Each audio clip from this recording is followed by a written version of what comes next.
situation which exists at the moment.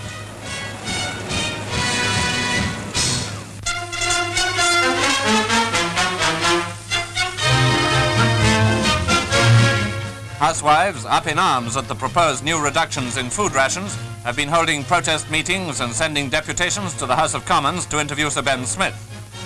Meanwhile, at the Central Hall, delegates of UNO debated the food crisis overshadowing the world.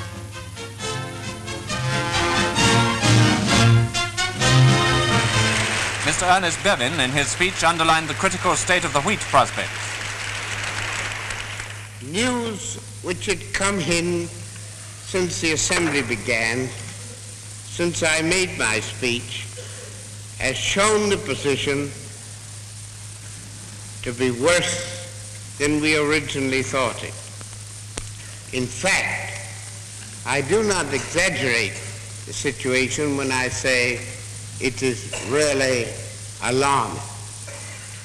And indeed, it makes it likely that the new estimates will show the deficit to be even larger than the 5 million tons which I've already mentioned.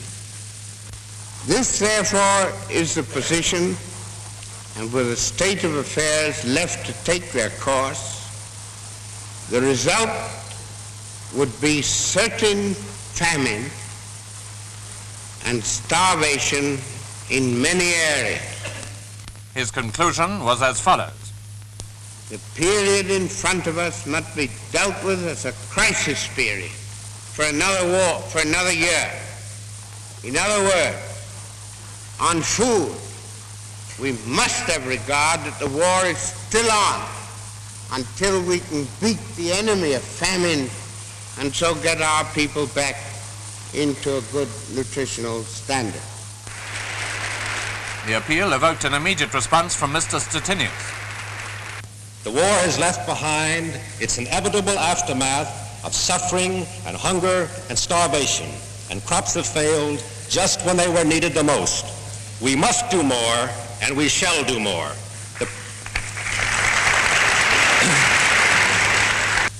As for the United States, you may be certain that my government and the American people will join wholeheartedly in whatever measures are necessary and possible to win the war against starvation throughout the world.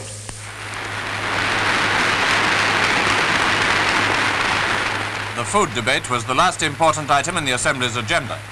Next day, it broke up after a few happy compliments all round and a final au revoir from the Secretary-General, Mr. Trygve Lie.